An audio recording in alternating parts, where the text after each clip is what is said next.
Hello and welcome.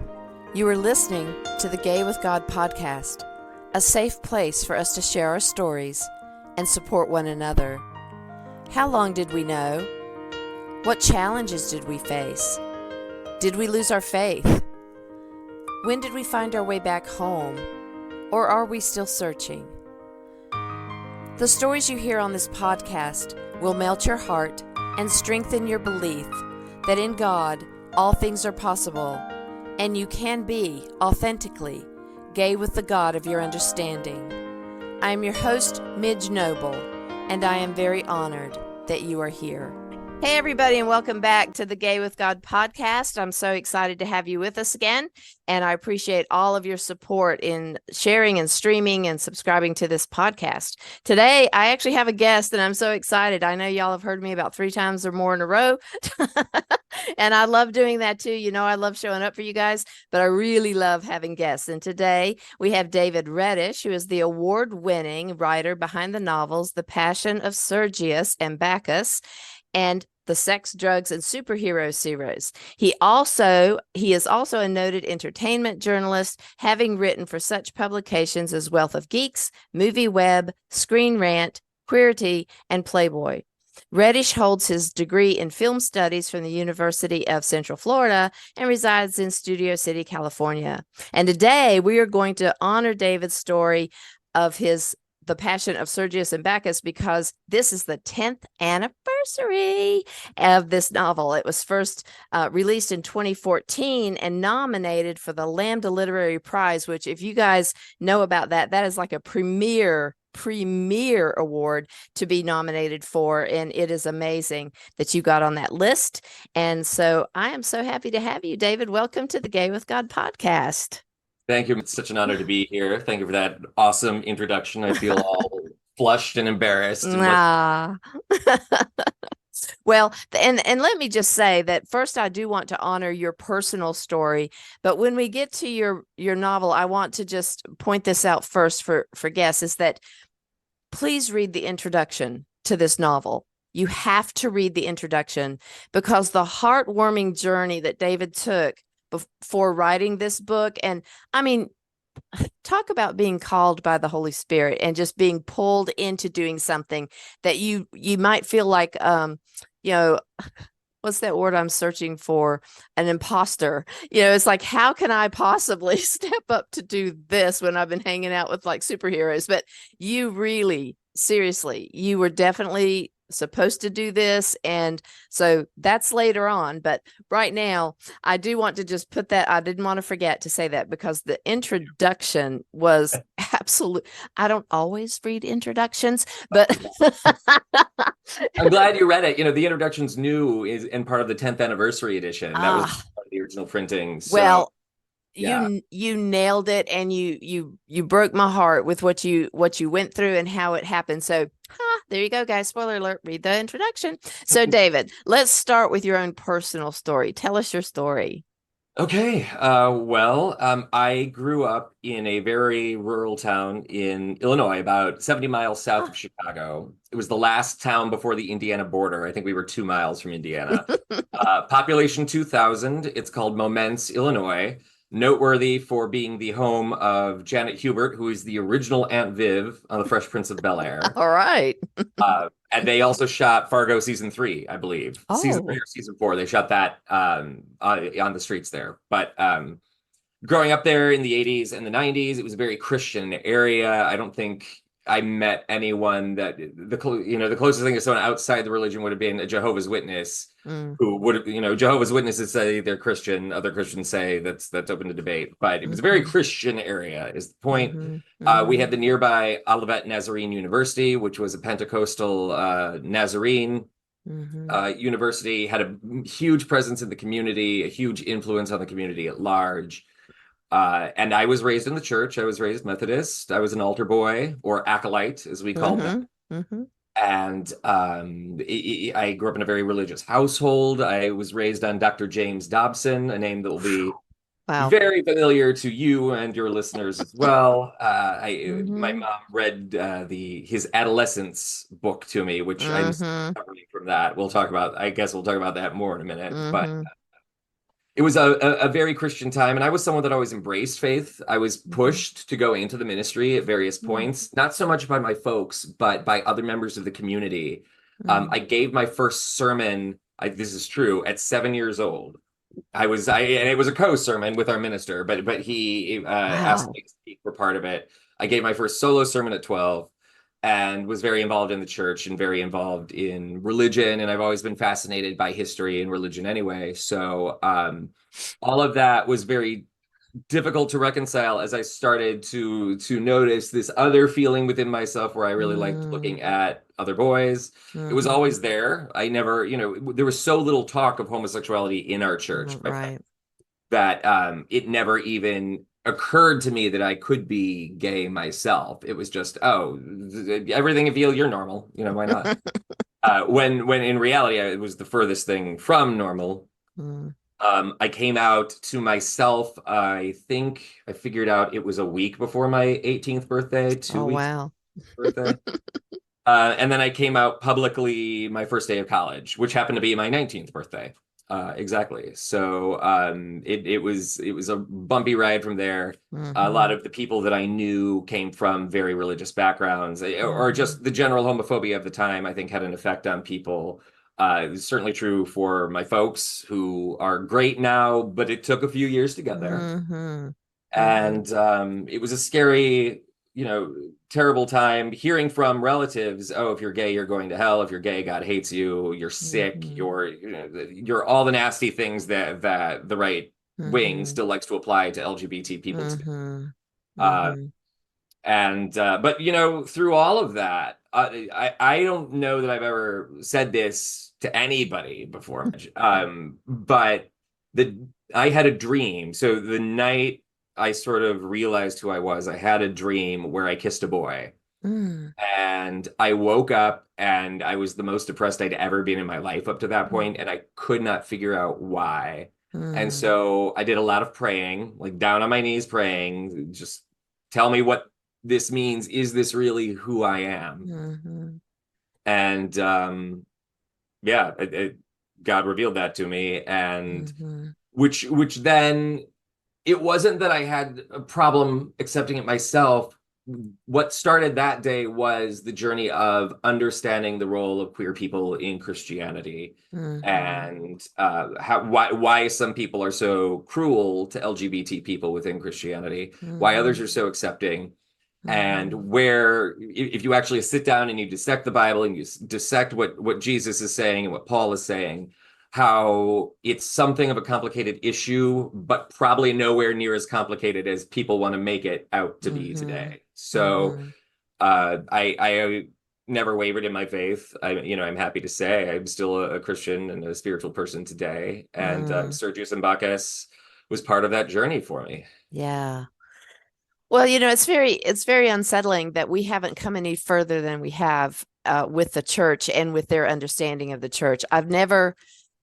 Our similar stories about being in a really narrow-minded upbringing is that people just continue to swallow and spew. It's like, I went to Bible college. I got a BA in theology, which turned out to be a BA in bad doctrine. But anyway, and so I didn't do the preaching part of the course because I was female. So that was just never even considered. So I don't know how they were instructed on how to, exegete a passage or go into, did they know the word homiletics? I mean, do they really understand? Because it seems like it's just this pattern of everybody's on the same page, except for the people who have really taken time to look at the timing, the laws, the culture, what that would have meant. Context. Yes, the context. Thank you for saying that word. And, now that 1946 movie is making the rounds, if anybody's seen that, they know that word homosexuality and homosexual should not have been in the Bible the way it was anyway. Absolutely not, never. But it's that fear of hell that keeps us bound in the same old story, because we'd rather be wrong than have to go to hell.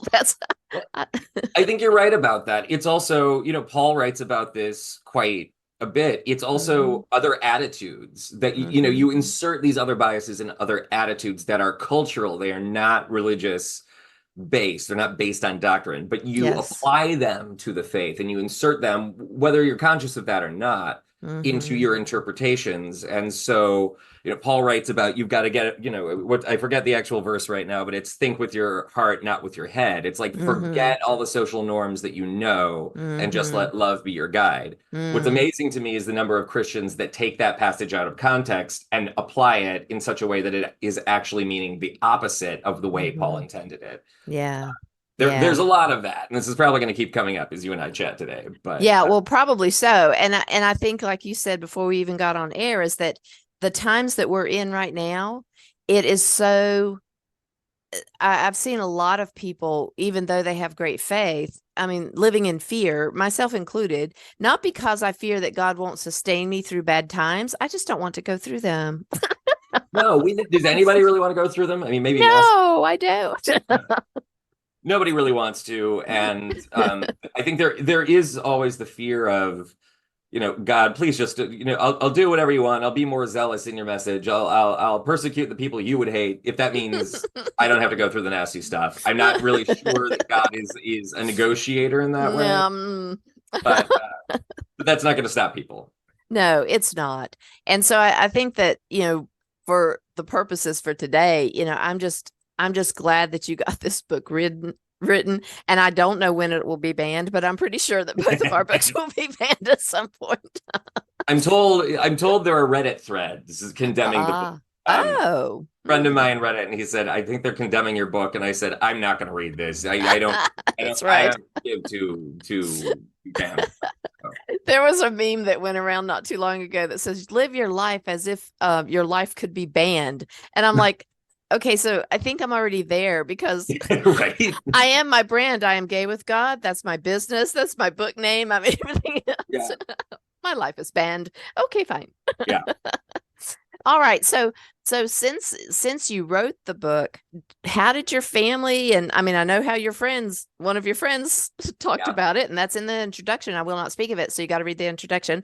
But did your family, were they at a place where they could embrace this at the time, or what kind of feedback have you gotten from people like your family?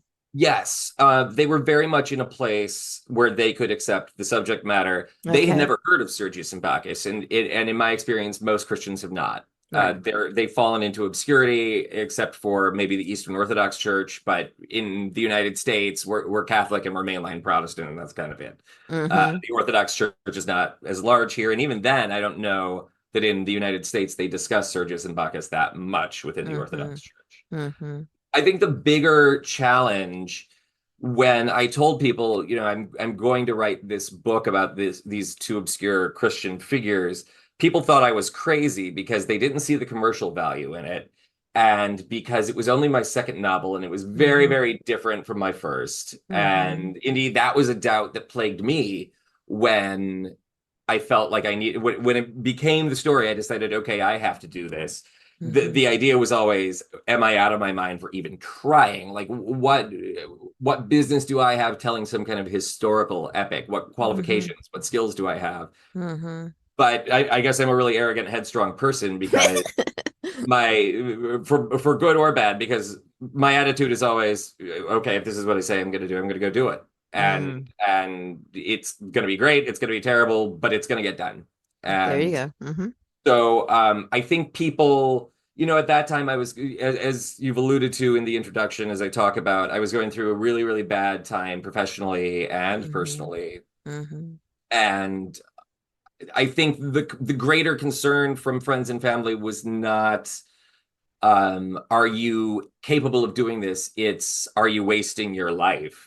Is this ever going to be something that catches on? Are you ever going to catch on as an author or as a writer? And I didn't ever answer that question while I was writing it. So I carried that around for like the 2 years I was actively writing the book and all the years that I was researching on top of it. Yeah. It was not easy to live with, I can tell you that much. Well, I could get that from what you said, and it was a brief account in the introduction, but I totally understood where you were at and how that must have been for you. So you it took you 2 years to write the book, and how much historical research did you do? Like, how long did that take to pull it together? It was between, I think, 5 and 7 years. Wow. Now, before you give me too much credit, I have to add the caveat that I was doing the research before I really knew that I was going to write the book. Oh, It was yeah. a subject that fascinated me. I was reading a lot of Christian apologetics, people like Gary Wills. I was reading a lot of Christian historians, historians about Gnosticism, people like Elaine Pagels, people like Bart Ehrman, um, authors on religion, people like Jennifer Hecht. And obviously a lot of research into, well, what does the Bible actually say about homosexuality? What, you've alluded to the movie 1946, which is excellent. I've seen it, all about how nobody in their right mind had any purpose putting the word homosexual or homosexuality into any translation of the Bible. And that's still true to this day. Yeah. It was understanding, well, what does the Bible say about sex in general? Because I think that's also a subject that is lost on mainline Christians, certainly in the United States. And sort of in digesting all these things, understanding textual criticism, the way the Gospels were written, how they're meant to be read side by side, not one after the other, or as one big account. They are meant to contrast with one another. Reading about the Q source, the hypothesized original Gospel, quote unquote, that had the words of Jesus directly in it, that was then used by the Gospel writers to sort of construct their narrative. Researching all of that was thrilling. First of all, it was fascinating, and it was just, I recommend this to so many other Christian people because I felt like I was developing my relationship with my faith and with God and with Jesus in a way that I never had before. And it was also a very frightening thing to do, frankly. It was very, very challenging to think, well, maybe Mary wasn't a literal virgin. Is that possible? What does that mean? Does that make a difference if she wasn't? Did you just feel heads spinning around in the community? Completely. The crucifixion. What did Jesus actually think about himself? Did he think of himself as God? Did he think of himself as the Messiah? Is that one question or two? Is the answer the same? Is it two different answers? Obviously, how did Paul and Peter feel about each other? The Bible's pretty explicit, but somehow people overlook the acrimony there as well. It was very, very challenging to sort of deconstruct the entire religion, put it back together, and then say, well, now what do you think? What do you believe? And out of that, I discovered the narrative of Sergius and Bacchus in its original form, which is very, very brief. And I found it incredibly moving. It's a really, really beautiful story in that original context. And all I kept thinking about was, why did nobody tell me this sooner? I know. Why did nobody know this story? Why aren't we talking about this? And so that became eventually the impetus of the book itself. It was this idea of somebody should write this. This is an amazing story. Crickets in my head. And people just looked at me sideways if I brought it up. Yeah. And so, eventually it became my duty to do that. Well, I think that's exactly what happens to most people who are called to do something extraordinary, that it isn't really approved of in the beginning. People look back and make you a saint, or they look back and say, oh, they were a prophet, but they were like crazy during the actual time of doing it. And I think of you when I think of that, because that's the way everybody was treating you, that you were absolutely Looney Tunes, not to go back to the cartoon way. That way. Is that just part of your drama? But when you were talking about all the research that you did, that makes perfect sense to me, because I also read a bio of somewhere else that a bio of you was written in, and that your first speaking in complete sentence was at 9 months old. And I'm like, oh, I'm going to interview this guy. Are you kidding me? He's like a genius.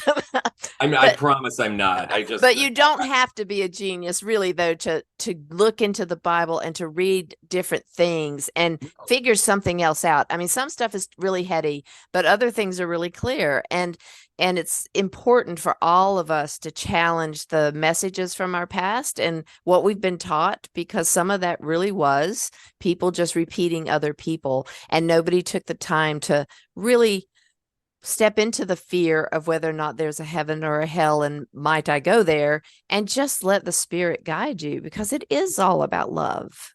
It absolutely is. And the Bible is a work of art. That's Yes. something we don't often say, but it is a work of art, and art will have different interpretations. Right. So it's all the more important to look at it in the context in which it was written Hmm. and figure out what the author had in mind before you start jumping to conclusions about this passage you're reading, what it actually means. Right.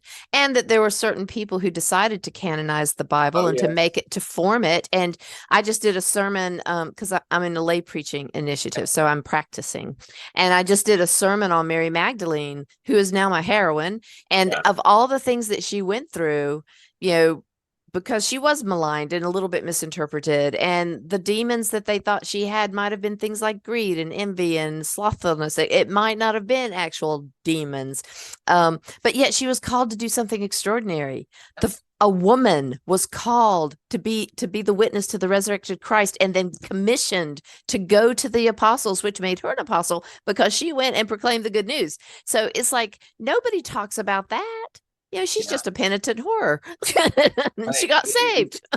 She's gotten such a bum rap. She's probably the most important woman in I Christianity, know. apart from maybe Mary, the mother of Well, Jesus. yeah. I think we could argue that. We agree with that. But she's had a bum rap. It's like she was not a Yes. prostitute. That was a Middle Ages idea that came in later. Yeah. She was sort of maligned by Peter and James and later Paul because she was the girl, and what's the girl doing here? And oh my God, Uh-huh. that wasn't something that bothered Jesus though. And No, he um, wasn't bothered by her at all. The Gospel of Mary says that they were, there is writings that they have found that she was having intimate, yes, high level spiritual conversations with Jesus. She was like right there, yes. getting it all. And that's an idea that goes all the way back to the beginning of Christianity. That is Hmm. not some Da Vinci Code modern sort of riff on, pop Christianity. That's Right. always been there, and Mhm. her role is a very, very important one, I Yep. think. We just don't talk about it because she's a We don't woman. talk. No. They leave out the gay people. They malign the women. Come on Well, now. this is the point I was making earlier. It's their attitudes. These guys Mhm. were first century Jews That's right. who were used to treating women in a certain way, or they were Correct. Gentiles who were also used to treating women in a certain way. Yes. So the idea that a woman could be equal to a man in spirit and intelligence and agency was so absurd to them. It's Yeah. like saying a chicken could do the same thing. We're hopefully a little bit more enlightened about these things today. Yeah. But that's part of the radical movement that Jesus started, in the Hmm. context of its time. It's saying, you know what, get over this racism thing, get over this gender thing, get over this Hmm. this ethnic thing. Hmm. We're all together. God made all of you, and that's the important thing. And Hmm. that's what you always need to remember is you're not Yeah. actually enemies, you're Right. neighbors, your friends, your family. That's right. That's right. And if it's not about love, as Bishop Curry says, it's not about God. And we have gotten so far away from that, haven't we? I mean, it's always been a challenge, and there's always been different groups, and we've always kind of been at odds with each other. Yeah, But the palpable anger and rage in today's world is really overwhelming to it is. know how to navigate these times. It is. And I don't think, I think that anger's always been there, but the Mm-hmm. downsides of the internet and in particular social media is that it amps up the Mm-hmm. volume on that end. Yes. And everybody sort of channels anger into it, and it amplifies and just gets louder and louder. Yes. It's unfortunate. It's unfortunate because it doesn't really need to be that way. Mm-hmm. And I think if people had healthier outlets for their anger, people would not be so divisive or polarized. But Mm-hmm. that's maybe another subject for another time. And that's a good one. Let me write that down. Call him back for a deeper thing. Okay, number 2, we're going deeper with that. Yeah. I would love to do that at some point because I think that your perspective is really unique, and that you have it from that very early age of being very narrow, and then blossoming into who you are, and then expressing that through this amazing novel. I mean, I'm glad that it's gotten momentum and that you're re-releasing this. How are things going with that? I mean, it's going really well. Good. My publisher is very, very supportive, which is marvelous. Mm-hmm. I added the introduction, as I mentioned. The Mm-hmm. cover artist, my friend Jeffrey Prince, was excited to have a chance to take another crack at the cover and sort of get it cleaned Mm-hmm. up. There were a few little Mm-hmm. issues with it he didn't like. Mm-hmm. There were a few issues with the manuscript that we were sort of in the crunch to release, and so a few little errors snuck through. So to fix those, was a great peace of mind to me, Mm-hmm. and to just celebrate the effect that it's had on my life, in ways Mm-hmm. that I didn't expect it to. It's something I'm still very intensely proud of. Mm-hmm. Just that I did it at all. Mm-hmm. I'll let you and the readers talk about the quality of it and what you get out of it. Is something I'm very interested to hear about myself. Mm-hmm. Obviously, it's one thing to me, but Well, and I just think it's brilliant, and I think that the way you blended all the characters was just it was just well done, and I appreciated, because I was thinking, okay, so if this is when I first thought about reading it, I thought, well, okay, so this is like way back then, and I may not really understand the timing, I may not understand, but you made it very easy to drop somebody into the middle of this time period, and if somebody doesn't really ever read about wars, that's a different kind of thing, but I'm probably like the lower part of your demographics, but yet I found it I found it quite wonderful. And who did the Audible? I did. You Uh, did. So I'm gonna get the Audible because I would love to hear your voice reading it. Please. I think, yeah, that will just make it even better. So I was going to ask you something about, I was going to ask you if you would go in a little bit more context for the listeners as to, we know that it's a real story. We know that, you've done the research, but give them a sense of who Sergius and Bacchus are. Let them know a little bit more about their story. Well, you know what's really ironic? I know far more about every other character in this book than real Sergius and Bacchus. I mean, Sergius and Bacchus, the real Sergius and Bacchus, there's very, very little that's actually written about them. We know more Mm-hmm. about things they did. We know they were in love, and we know they were Christians, and we know Mm-hmm. how they died. Mm-hmm. Um, so the research process for me was ironically to focus on everyone around them, because that was actually going to give me a better idea of who these people were, because I was understanding the context of the time in which they lived. Mm-hmm. And so Julian, the emperor, was of course a real person and actually a very prolific writer, and a lot of his writing still survives. So I read a lot of that. I read the excellent biography of Julian by Adrian Murdoch, which was a huge, huge help in that it helped me nail down the timeline for where Sergius and Mm-hmm. Bacchus would have been and what they would have been fighting through and seeing. Mm-hmm. Uh, Masserina, the deaconess, I made a point to include her because it's a book largely about men, first of all. I Mm-hmm. wanted women to have more of a presence, but it's also women had a very strong leadership presence in early Christianity.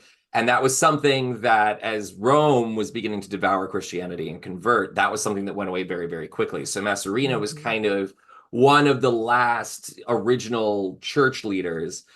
And incidentally, the story about her brother, who's implied to be gay, is true. She did have a gay brother in real life, and he was in love with his body servant. I mean, take Oh, it, wow. understand what that means.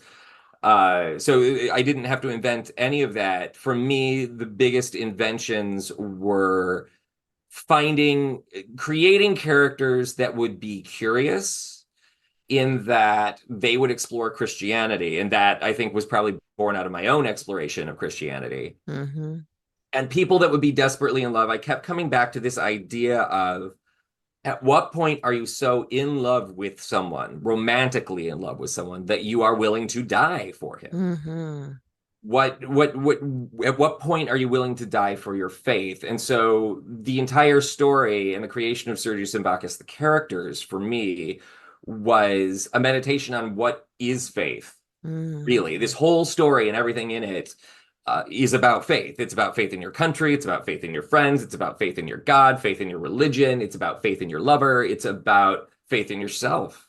Mm-hmm. And one thing I realized in writing it was faith and love are usually very, very deeply connected. And so the love story of Sergius and Bacchus, it felt very natural for me to write it in such a way that their spiritual growth came from the growth of their relationship. I wanted to also create characters that would be exploring some of the biases of the time. So Bacchus in the novel very much wants to be taken as a Roman citizen, even though he is from one of the outlying Roman provinces, and even though he was born illegitimately of a rape. That was a very, very big deal in Roman society at that time. So it made sense to me, well, what if Bacchus lived this life? What does that mean for his patriotism and his faith, and for the way he feels about himself? Sergius being a very educated person and coming from a wealthy family, and then losing all of that and essentially being left out on his own. What does that mean for his own racism and his own biases against other, the Germanic tribes of Europe? What does that mean for his own faith and the way he looks at religion, the way he would have looked at, say, pagan religion versus Christianity, which are very, very different in the way they function. This is something that comes up a lot when I talk about Sergius and Bacchus.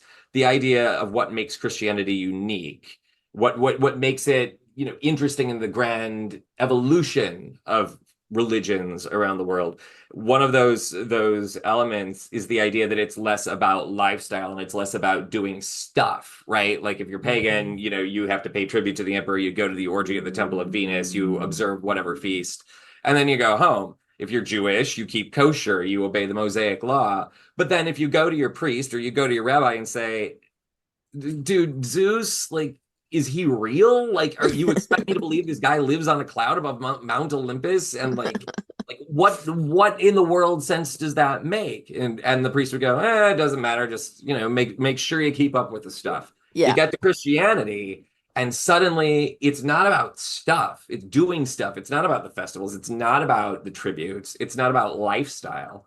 It's, Jesus says it. What comes out of your mouth is what defiles you, not what goes in. It's not about what you eat. It's not about the customs you observe. It is about what you believe. Yes. And that is a profound, profound leap in the evolution of religion worldwide. So Sergius and Bacchus sort of became emblematic of that in my mind. They're character arcs, and they became symbolic of, I think, my own sort of steps in understanding that, when it comes to my own faith. Yes. And I love how you framed all that as the evolution of what people are understanding about Christianity and faith. And that faith, I was like 4.5, 5 years old, and I asked my hellfire and brimstone grandfather, who made God? He's like, go to bed. I mean, he had no idea, really. And that troubled me for so long, because I was thinking, I understand we're supposed to have faith, but how does that make sense that he always was? That just is, that is just like the thorn that just keeps sticking me. And it's not that I don't believe there's a God. I do, because it makes more sense to me than two rocks clacking together, although he could make the rocks clack together. But still, that whole thing about that you have to have it all figured out is highly overrated. And that just knowing the presence of the God of your understanding, whatever that is for you, if we're leading with love, if we're showing up and being compassionate, if we're doing what Jesus actually taught, that's our role model. God is something that we will never probably be able to pin down until it's time to be realizing it. But Jesus was the thing. Jesus was the person we were supposed to follow to understand what that's like. And compassion, love, inclusion, all of the things that we're fighting for now is exactly what we were taught we were supposed to be fighting for. Exactly. It's all well said. Very well said. Please continue. Please continue. Well, I just don't know why we don't get it yet, Well, I think Jesus knew that. I think Paul knew, that there's something about human nature. It's hard to accept that there's something so complicated and magnificent as the world around us, but by that same token, we are limited in understanding greater issues of the cosmos, of the universe, of existence, of what is divine and what life is and why it is so unique and special. I think, and incidentally, I think these are much bigger ideas and issues than who is in love with who. Exactly. And that was something else. Obviously, we haven't actually said it explicitly, but I hope everyone intuited the idea of what sex is and how Christianity looks at sex and sexuality and relationships and marriage are all issues that I had to tackle in this book. And they are not generally what people assume them to be. Even lifelong churchgoers, lifelong Christians, we don't actually stop and think, oh, this is what Paul is saying. Oh, but that's so much harder than the easy thing that we're being told from the pulpit, where this is good and this is bad. No, it's complicated and it is challenging, and it makes you have to ask questions about yourself before you're able to answer questions about other people. Yeah. Yeah. And I think people skip that point. Oh, absolutely. Absolutely, they do. The fact is, queer people have always been part of civilization. We've always been part of life, and we have always been part of Christianity. Yep. So one of the ultimate points of writing the book was to say to people, not only is it okay to be gay, bi, lesbian, trans, et cetera, and still be a Christian, it's to say we have always been here. We have always been part of the faith, and that's okay. Jesus was cool with it. Paul was cool with it. Everybody was cool in the beginning. It's that this got converted into something else, and we have to strip away the tarnish in order to get back to what it originally was. Right. I've always made the joke, which, I was struck by lightning as a child, but I hadn't made this joke yet, but but when I do, I always think about that I just think, if you have a man that is very gentle and compassionate and loving, hangs out with a lot of other men, never recorded to be married, right? The possibility that he was gay in my head, and everybody's like, no, don't say that out loud. Not our Jesus. But hey, either that or he was married to Mary Magdalene. So, yes. You're right.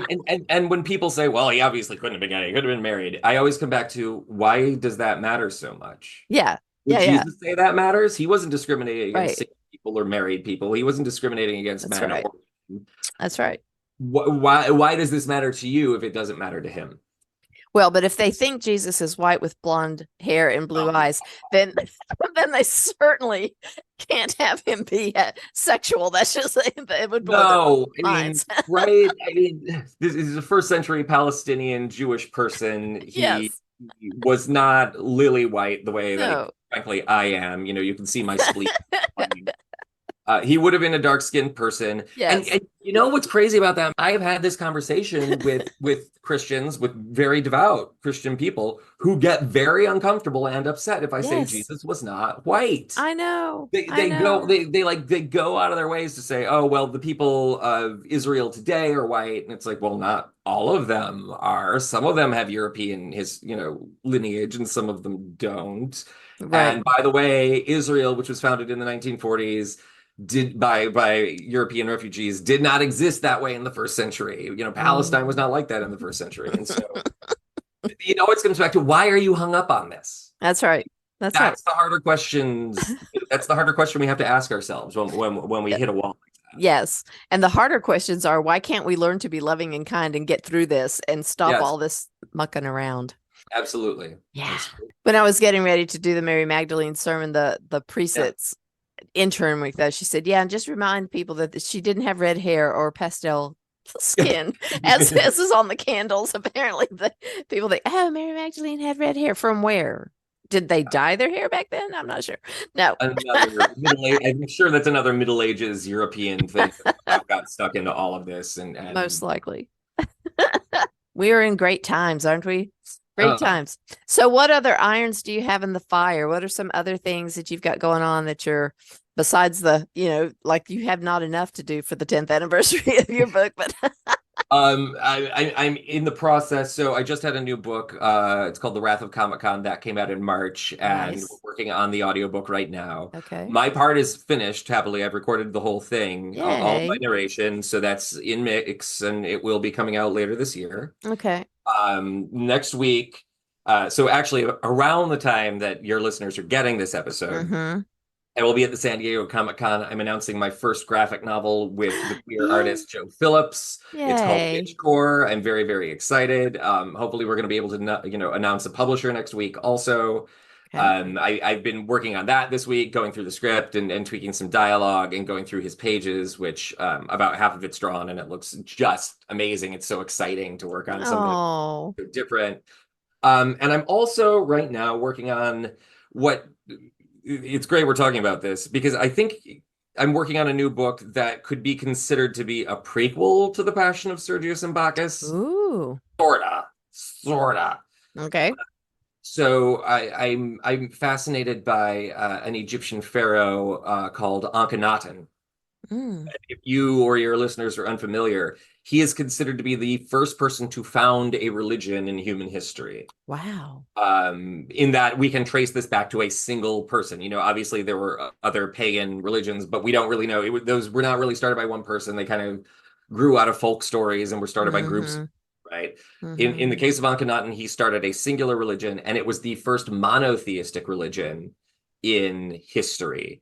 So there are lots of ties to the Bible there as to how do you get to Judaism, which, as we understand it, probably emerged around the 5th or 6th century BC, and Akhenaten, who was living in the 12th century BC, and or was it the 12th or the 14th century, 1300 BC, thereabouts.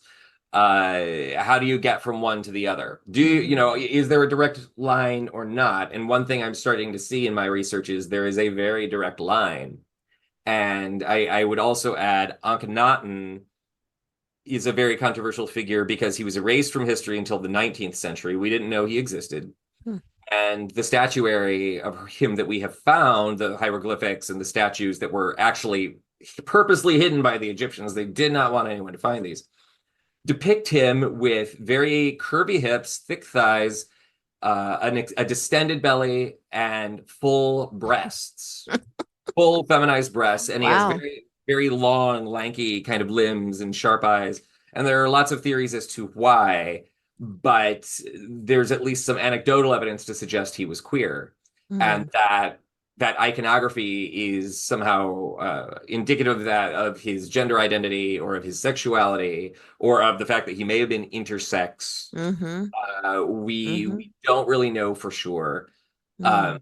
And the beauty of that, as with the sort of blank history of Sergius and Bacchus, is we can explore a lot by sort Mm-hmm. of trying to figure out who this person was and what he would have Mm. been like growing up in the time that he did. Mm. So I'm nowhere near even getting the book right word, but I'm working on the research now, and so I think that will probably be my next big novel. We'll see. Wow, that sounds exciting. Yeah. Yeah. Well, I am thrilled. I am thrilled with you. I'm glad we finally met in person. This Yes, is absolutely. awesome. And I'm very proud of you for going through those times where there didn't seem to be the answer that you were seeking. Yeah. And I'm really, really proud to tell that part of that story because many of us have been in those places of darkness and feeling like there's no way out and that we don't know which way to go. And I'm just so happy that you got to the other side of that and you're still with us and Yeah. that you are a person that people can look to as a success, that you are and don't be putting your head down like that. Well, You are a success at still growing and being you. You allowed yourself to believe in you, to believe in a nudge that you got the call, whatever it was, because we don't always know. Burning yeah. bushes apparently are highly overrated in the modern world, but, but I'm just so happy that you're here and that you're being successful and you're being creative. And even when we don't have a win every time, there's always a purpose for what we went through and what we did. And I'm proud to tell your story. Oh, I'm proud to share it with you. I'm proud of all Yeah. the work that you do with Oh, your counseling and your resilience training and something I just got laid off on Friday, so oh, it's bless something your I could heart. really use about now. Uh, Oh. I mentioned that only to say that one thing I've realized in going through my dark periods and my bright periods, there were beautiful, beautiful times that came out of Sergius and Bacchus. Mm-hmm. Um, the road never really ends. Mm-mm. And just because you're plunged into one moment doesn't mean that moment won't end. It doesn't mean that Mm-hmm. because you're past the obstacle, you won't face other obstacles down the line. Mm-hmm. That's And I right. think that's why it's important to maintain faith in Mm-hmm. God and in yourself and in Mm-hmm. the people around you. And to just hope and follow the voice, the voice that tells you, to do something important. Mm-hmm. uh Mm-hmm. Mm-hmm. I still struggle, frankly, with the idea of being called to do the book, because it's like, why would God talk to me? Like, isn't there somebody more important, somebody more famous, somebody better to do, the more talented, who could do this? Boy, doesn't that sound like all the prophets, though? Come on, really? Yeah. I mean, it's like, Yeah. so it seems, right? Yes. I don't Yes. really want to be the one to do this, but I if I'm the only one who can do it, or the only one that understands it needs to be done, yeah. then Why I'm not happy. you? Of Yeah, course you. yeah. Of course you. He picked the right guy for the job. I Or sure she. hope. I sure She. hope so. I hope it brings people comfort. I do too. I do too, because I'm just it's a story that really needs to be read. And don't forget the introduction. Thank you, thank you. Before we close for this evening, is there anything else that was on your heart to say or to put out there for people? I'm Um, oh wow. I mean, there's so much. Obviously, we could sit here for hours talking Yes, we about could. faith and Christianity and Hmm. sexuality and marriage equality Yes. You will be back. Now that you're laid anytime. off, I have plenty of time. Please, let's just we'll talk fill again. it. Keep me busy. It's keep believing. Yeah.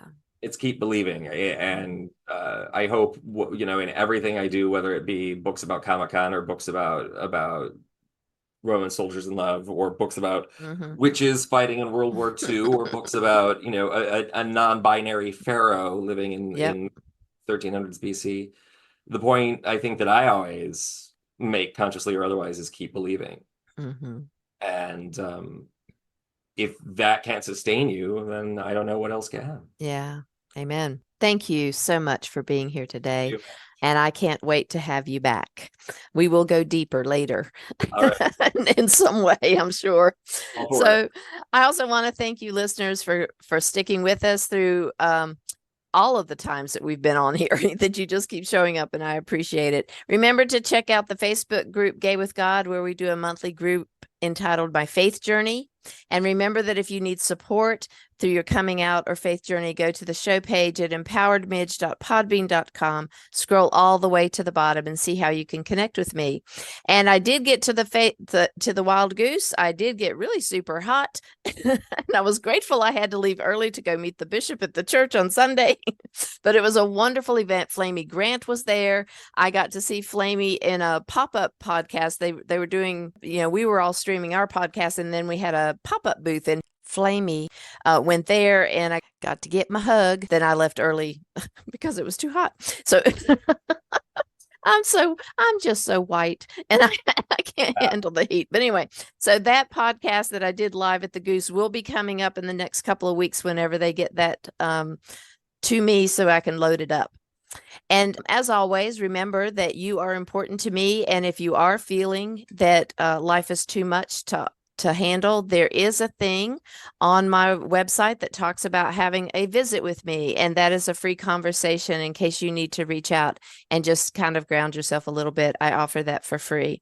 And you can always email me at empoweredmidge@gmail.com to get that link if you can't find it. If you are listening to this podcast and are questioning whether you can be gay and be in a relationship with the God of your understanding, if you identify as LGBTQIA+, or not even sure if you're gay, God has always been within you, even when you didn't know it, and you have always been gay with God. Thank you, everybody. Stay tuned to see how you can join the Gay with God community. And as always, you are loved. I want to invite you to become a part of the Gay with God community. How can you do that? Stay connected by messaging me your thoughts and comments in the comment section under the downloads of the show on the Gay with God show page. Subscribe to this podcast wherever you listen and share so we can increase our community outreach and be a light to those who are struggling to claim their faith. Consider being a sponsor so I can highlight your service in our community. We are all worthy of respect and a relationship with the God of our understanding. I want to thank you in advance for supporting this podcast. Together, we as a community will keep this show visible and our community stronger. Deep gratitude to my friend Tim McClendon of Tim McClendon Music for allowing me to use an excerpt from Interlude 4, a song found on his CD entitled Sundance.